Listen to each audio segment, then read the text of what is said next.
The Dallas Cowboys entered this offseason with a need at tight end, so it should be no surprise they addressed it early. Clearly the way they addressed the position is the surprising part of this whole thing. Instead of going after a free agent like Jared Cook or Tyler Eifert, or leaning on the unusually deep draft class, Dallas chose to unretire the incomparable Jason Witten. But what kind of value does the 36-year-old Jason Witten have? And will his short-term assistance hurt the franchise in the long term?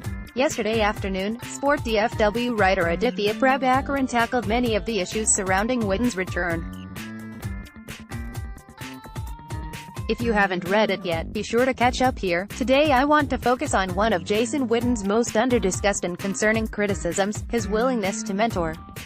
Can Jason Witten be a mentor? We know Witt is a great leader. He's the consummate professional. But do we know how willing he is to mentor and coach young talent behind him on the depth chart? Because if he is willing and able, all evidence appears to be pointing towards the contrary. Look at who the Dallas Cowboys have tried to develop behind Witten over the past few years. Anthony Fasano, Martellus Bennett, and Gavin Escobar are all players Dallas invested premium draft picks in, all second-rounders, and all of them failed to meet the expectations of a TE2 in Dallas' 12 personnel-heavy offense. Perhaps more indicting is the way Fasano and Bennett thrived once they left Dallas. In Fasano's 2 seasons in Dallas, he never collected more than 14 receptions or 143 yards receiving. Yet, when he left, he more than doubled his numbers in virtually every part of his game. Martellus Bennett followed a similar path. In his 4 years in Dallas, he only averaged 1.4 receptions per game and 10 yards receiving per game. He exploded once he left Dallas, even earning a trip to the Pro Bowl in 2014 when he collected over 900 yards receiving. By itself, this may not mean much. Numbers are expected to go up when a player moves from TE2 to TE1, after all. But Dallas drafted these players high with the intention of re-signing them and making them key parts of their 2 tight end offense. The fact that Dallas gave up on them, yet continued to select tight ends high in the draft, says Dallas thought the problem was the player, not the TE2 role. Then there was this comment by Martellus Bennett a couple years ago. Witten didn't talk to me when I was in Dallas. He didn't help me. Very rarely did we talk. I hated him. I hated Witten.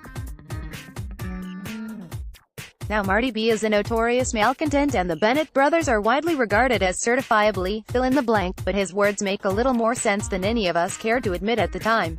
It wouldn't be the first time a star player with unquestionable character wasn't exactly eager to groom a guy who could eventually replace him. Considering the track record of every tight end who's ever worked behind Witten, it's tough to make a case that Witt did much of anything to help them. In fact, it looks more like the opposite happened. I don't think, at any point in Witten's career, he was overly eager to mentor someone who could potentially be his replacement.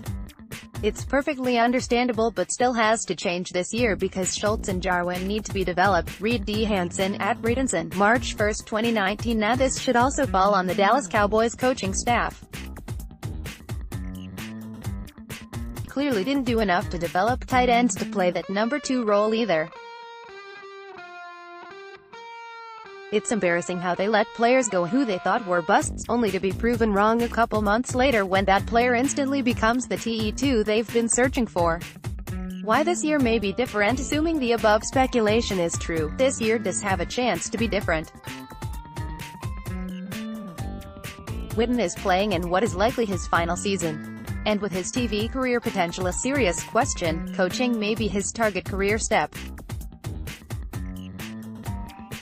If coaching is his next goal, this is the season for him to prove his worth and show the Dallas Cowboys how he can mentor young promising players like Dalton Schultz and Blake Jarwin. The motivation has simply changed. Some may see this take as slander on one of the Dallas Cowboys' most legendary players, but I assure you it isn't. Jason Witten is a competitor of all competitor, and that often entails competing against teammates. Keep in mind, Michael Jordan was never considered a good mentor either. Next, top 10 safeties in the draft and their fit on the Cowboys. If Jason Witten was brought back with the hope of helping players develop behind him, it's asking him to do something he's never successfully done before.